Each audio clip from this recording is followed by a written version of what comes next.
This is a review of some of the basic concepts of first trimester sonography in order to help radiologists and other clinicians make appropriate diagnoses when first trimester ultrasounds come for interpretation.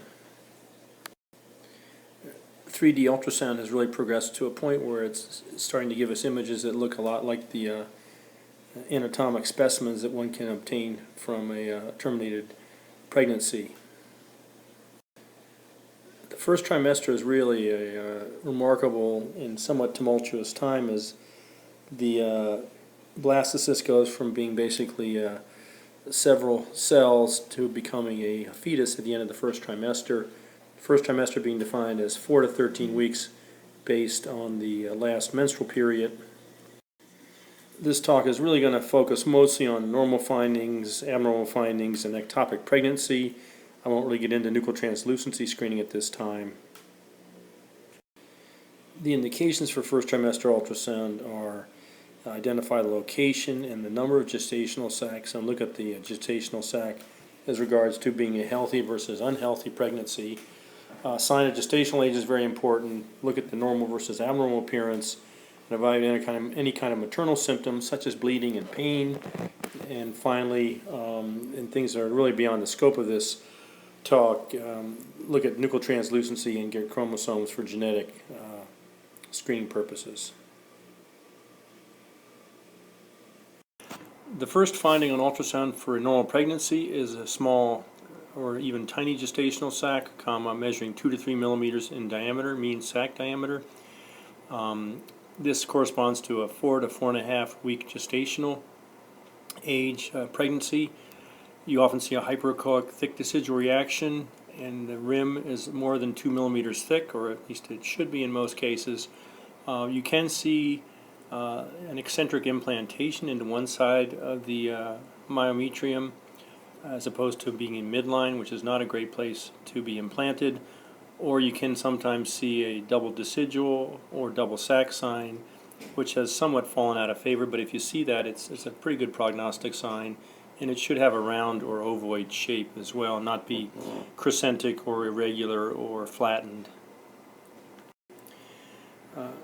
This is an early gestational sac, approximately 4 weeks by LMP dates, showing no internal contents such as a yolk sac or embryo, but a relatively oval shaped sac with a relatively moderately thick decidual reaction around it.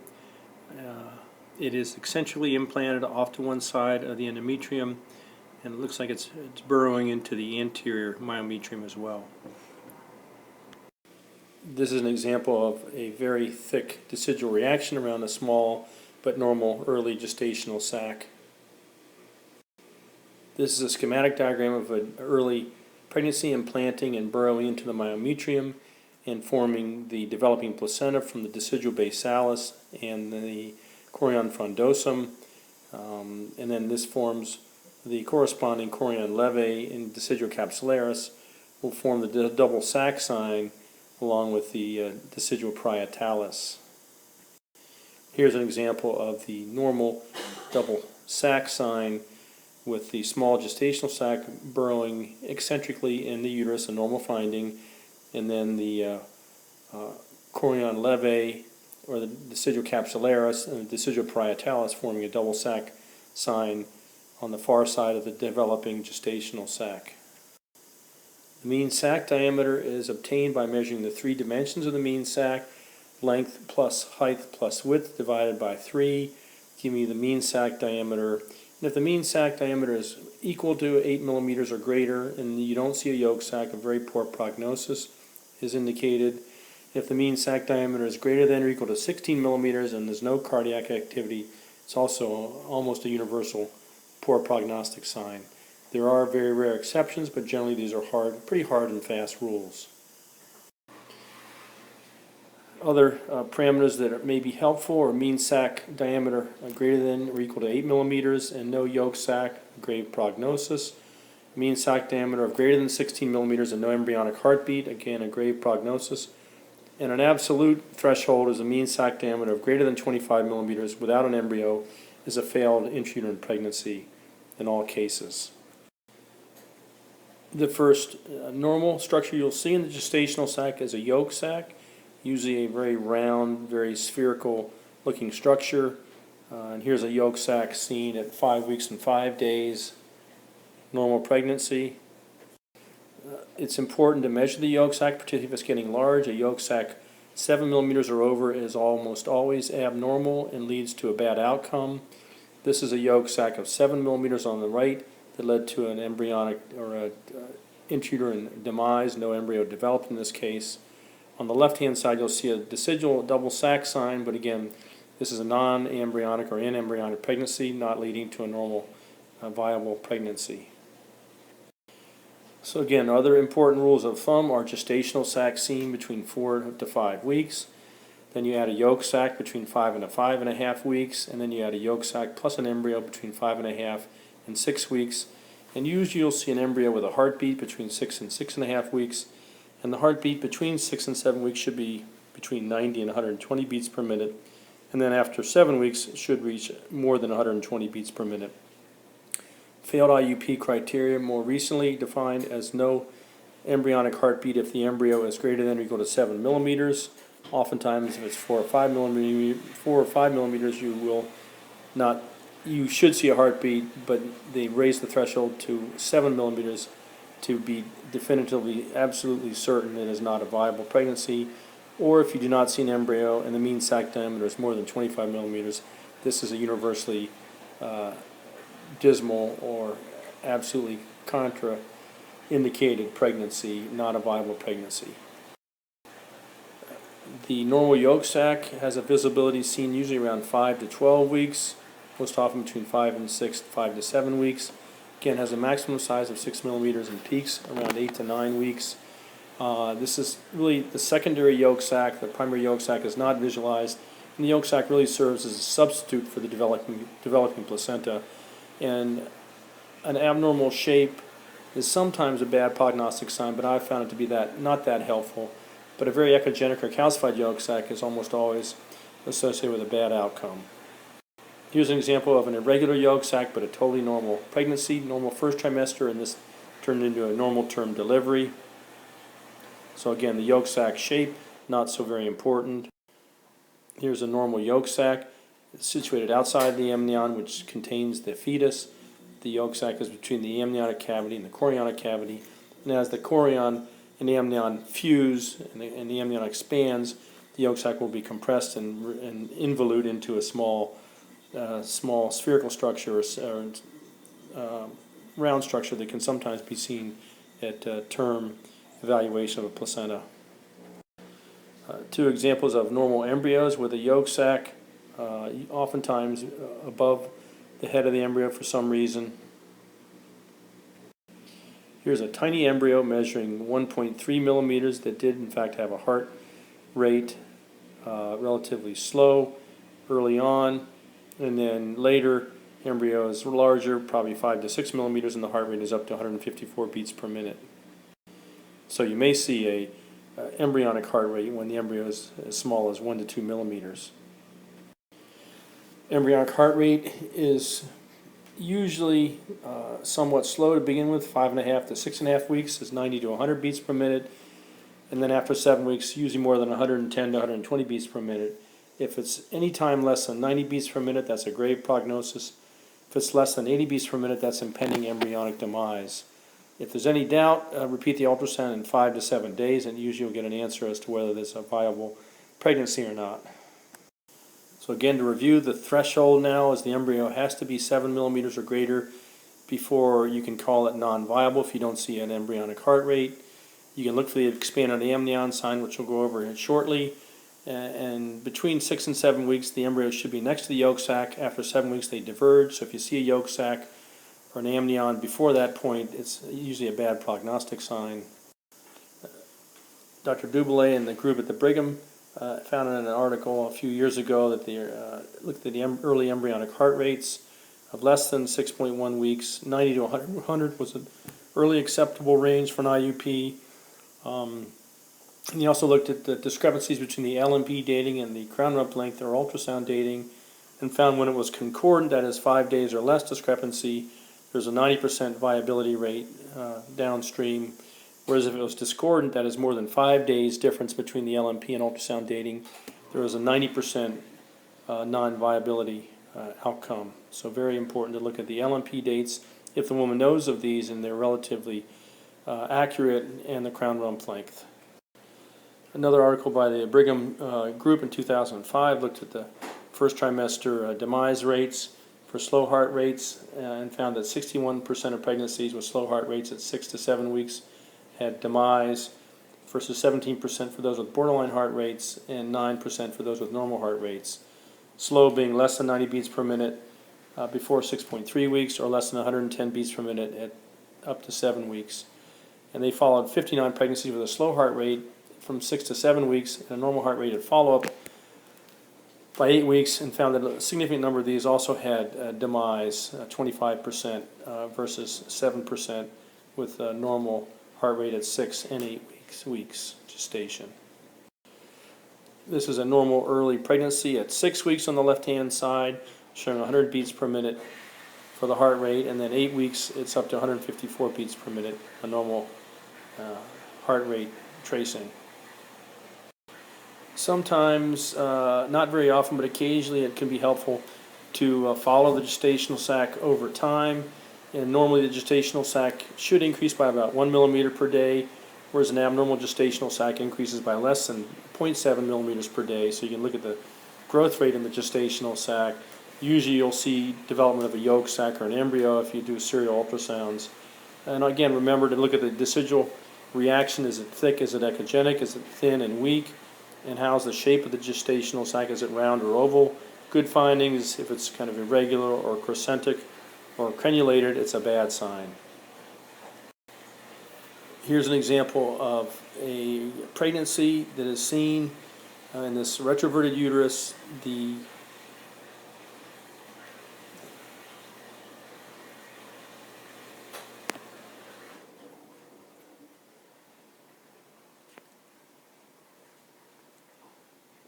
gestational sac is in the fundus, but again it's a retroverted uterus. There's a small yolk sac here. But look at the decidual reaction in the shape of the gestational sac. It's kind of flattened, somewhat irregular, weak decidual reaction here. This is a longitudinal view, and this is a transverse view over here. And again, yolk sac is seen, but it's a very flat gestational sac, and the ultrasound dates were approximately 1 week behind the LMP dates. And that last case did have a poor outcome, non-viable outcome. One of the things that you'll oftentimes see that's striking is a very prominent cystic space in the back of the baby's head. Is it early hydrocephalus? That's what the thinking was early on, but it's been shown to be just the fetal rhombencephalon or the embryonic rhombencephalon that develops into the posterior fossa structures, normal finding. Two other views of a normal rhombencephalon. Looked like a cystic structure on the back of the baby's head on this single plane view, and then the sagittal view shows that it is actually just the normal rhombencephalon. Again, another sort of flat, irregular, weak decidual reaction gestational sac here, and then an area adjacent to the sac that shows multiple small cysts, possibly a molar pregnancy or hydropic degeneration of an early placenta. Again, another abnormal pregnancy. This did not lead to a viable outcome. The expanded amnion sign deserves some mention. It was written up by Roy Philly 6 years ago or so. It's helpful when the embryo is small and you don't see a fetal heart rate or an embryonic heart rate. And what he found was that the amnion is usually not detectable in normal pregnancies until the embryo achieved a crown rump length of 7 millimeters or more. And what Roy said was that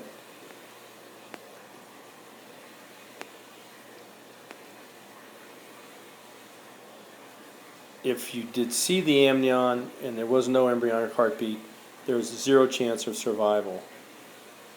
And we have found this to be subsequently true in about 5 cases that we've seen over the years. Here's an example of the expanded amnion sign. Here's the expanded amnion here. This is not the yolk sac.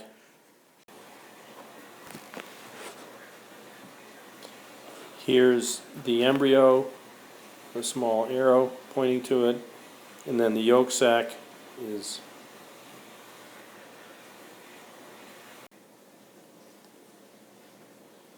The yolk sac is seen with the blue arrow coming down to it, and then a little bit of the expanded amnion seen right here with an arrow, blue arrow pointing toward it. Here's another look at the expanded amnion. Here's the expanded amnion here. Here's a little bit of an embryo here, and maybe a little bit of a calcified yolk sac right next to it. Color Doppler again shows the expanded amnion here, outlined by these blue lines here, a tiny little embryo here, and the yolk sac right next to it. Again, another look at the expanded amnion. Here's yolk sac. Here's the expanded amnion here. The little tiny embryo is situated right between the two here. Again, the yolk sac is right here. Expanded amnion is here. And the tiny embryo without a heartbeat is here. Non-viable pregnancy. Implantation site is sometimes a key. The pregnancy cannot be viable, or maybe a corneal ectopic. This is a normal pregnancy. It had an implantation toward the cornea, but it was not an ectopic pregnancy, not a corneal pregnancy, but had an embryonic demise at 7 weeks. Here's a gestational sac that looked more irregular and less well developed, less decidual reaction around it, but this pregnancy actually went till term. Surprised us because it was somewhat very abnormal looking in as far as its morphology and decidual reaction, but again had a normal outcome. Of course, pregnancies that implant in the cervix or are seen in the cervix are either miscarriages or ectopic pregnancies. Here's a miscarriage as it was passing into the cervix and was seen without an embryonic heartbeat. So a miscarriage in progress. Intrauterine hematomas underwent a lot of evaluation 15 to 20 years ago. Now they aren't considered quite so interesting, but again, I think hematomas, if they're as large as this gestational sac, it portends a grave prognosis. If they're very small, tends to be relatively a benign entity. But again, if a patient has a bleed on ultrasound, those patients have a worse prognosis than if you don't see a bleed. And that's somewhat helpful to give the patient that information. This is an example of a relatively large hematoma. It's about as voluminous as the gestational sac is, containing the yolk sac right here. This is a relatively large gestational sac seen here, and the larger intrauterine hematoma seen a little bit posterior to it and inferior as well. A couple other examples of somewhat unusual appearances. The image on the left is a dichorionic diamnionic pregnancy with the two embryos seen here and here. And the image on the right shows a relatively large chorionic bump in the first trimester. We described this about 6 or 7 years ago, a small series of pregnancies that had this bump that instead of extending outside the gestational sac, is a typical intrauterine hematoma. They protruded into the gestational sac, and we figured it was just an abnormal or atypical appearance of the intrauterine hematoma. And subsequent larger studies have shown that these don't necessarily have a bad prognosis. If you see an embryo with a heartbeat with them, the pregnancies will have a sort of a baseline miscarriage rate of around 4 to 8%, around 8 weeks.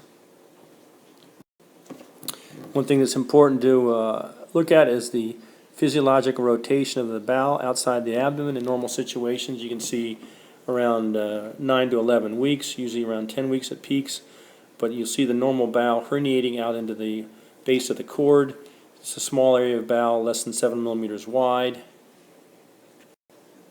and you can often see the cord passing alongside the normal bowel as shown by the arrow, as opposed to this abnormal case of abdominal wall defect where the herniation is much larger, almost mimicking the abdominal circumference here, and there's a bowel on both sides of the umbilical cord as it enters into the abdomen here. So on the left we have normal bowel herniation here, and on the right we have an omphalocele with an abnormal amount of bowel herniating out into the cord. The patient on the left is a 3D rendering of a fetus with an omphalocele or exomphalos. You can clearly see the abdominal wall defect extending out into the umbilicus. The fetus on the right is a normal cord insertion. Hard to see it, not quite as clear as the other one, but you can see it, the cord inserting normally in the abdominal wall. A good example of the utility of 3D. It's a case of abdominal wall defect at around 12 to 13 weeks. You see abnormal bowel herniating out into the umbilical cord. This is larger than it should be. Remember, 7 millimeters is the rule of thumb in the transverse dimension, sort of the width of the defect.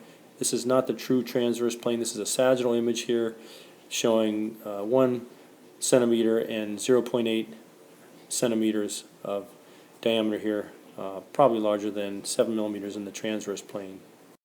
And this was terminated at 17 weeks with a gastroschisis. Molar disease, I won't get into too much, but just remember that there are two basic moles. There's partial mole, which is often associated with triploidy, or 69XXX or XXY. What you'll see is a thick cystic placenta and oftentimes a gestational sac without an embryo or with abnormal fetal or embryonic parts. Here's an example seen transabdominally. Here's an example of a complete molar pregnancy where you just see a thick cystic placenta, no gestational sac or embryo. Two more examples of a complete molar pregnancy: thick multicystic placenta, no fetal tissues or gestational sac. Color Doppler not that helpful. Most molar pregnancies will be more vascular. This is one that's relatively hypovascular. One can encounter very rarely a coexistent mole in fetus, a dichorionic pregnancy here. One of the pregnancies is a molar pregnancy, as seen by this very thick cystic placenta here, in a coexistent healthy fetus who was living and turned out to become a problem in patient management with this molar tumor here, as well as a normal embryo, a normal fetus. Occasionally you'll see pregnancies coexisting with an IUD. IUDs have a pregnancy rate or a failure rate of about 2% per year, so after 2 years about 4% of IUDs will have a pregnancy coexisting. The one on the right shows an IUD in the cervix here. This is not optimum, and if the pregnancy is in the first trimester, will probably be removed. If it's in the second or third trimester, the pregnancy will probably be allowed to progress till term or near term, and then the IUD will be removed. Okay, we'll talk about ectopic pregnancies. These are a major cause for on-call studies and cause some trepidation among radiologists, both residents and staff. It's the leading cause of death in first trimesters. Despite all the progress we've made in diagnosing and treating it.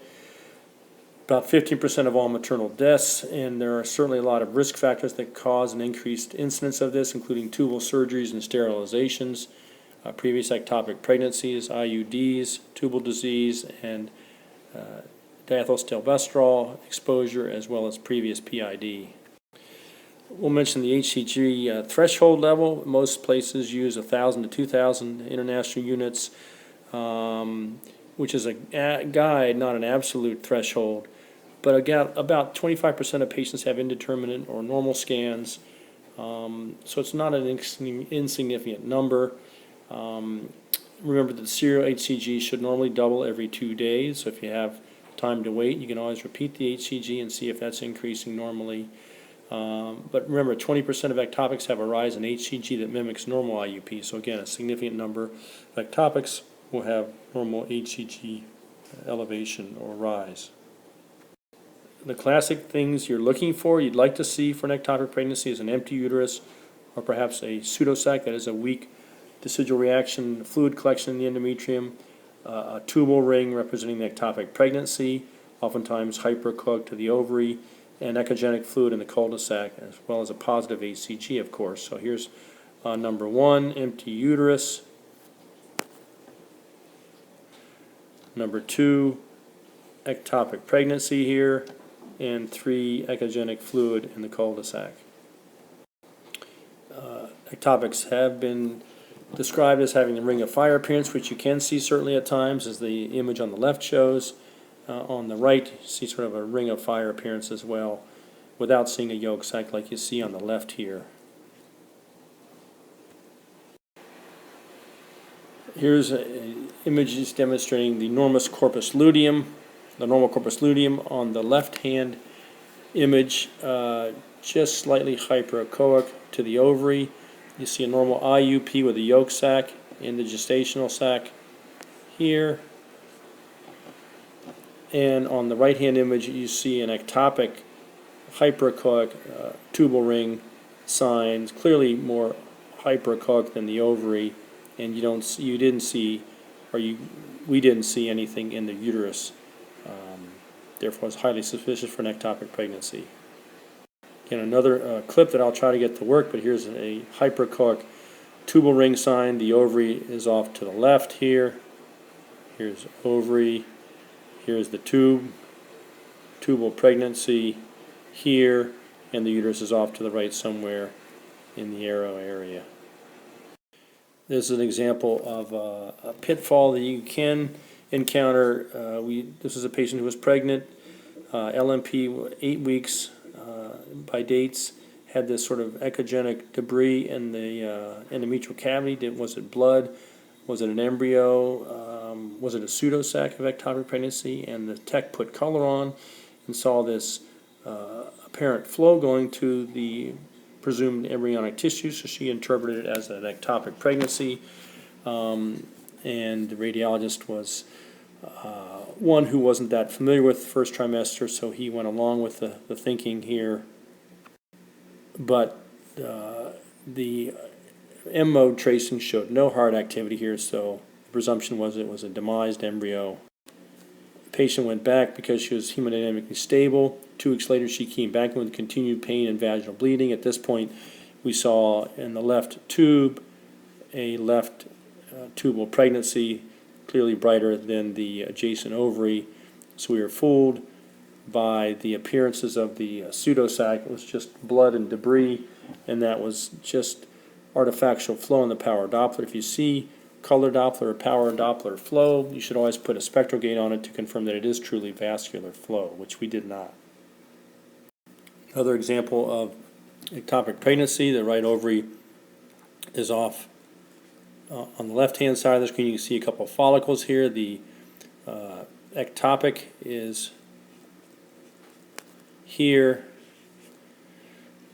isoechoic to the ovary here, and another patient had a tube that was filled with blood.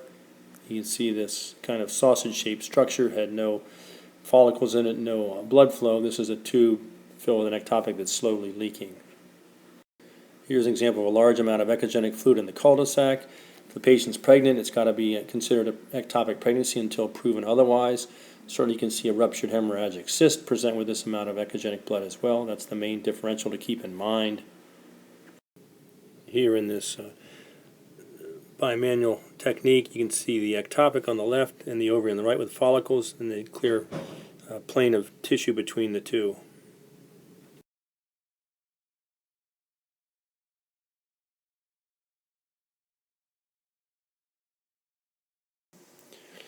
This is a case that we saw that we actually ended up writing up. It was an ectopic pregnancy with a chorionic bump in it. You can see clearly the chorionic bump here protruding into the gestational sac. You can see a small yolk sac right here. And there was a heartbeat, normal heart rate in this embryo here, 140 beats per minute. So just kind of a neat thing, seeing the chorionic bump in an ectopic pregnancy. This is an example of an ectopic pregnancy on the left-hand side, showing a fair amount of blood in the cul-de-sac. It really wasn't all that echogenic.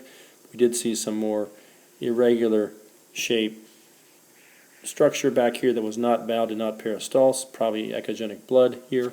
And there was an ectopic pregnancy in the tube that was behind the cervix here, shown nicely by the cursors, electronic cursors here.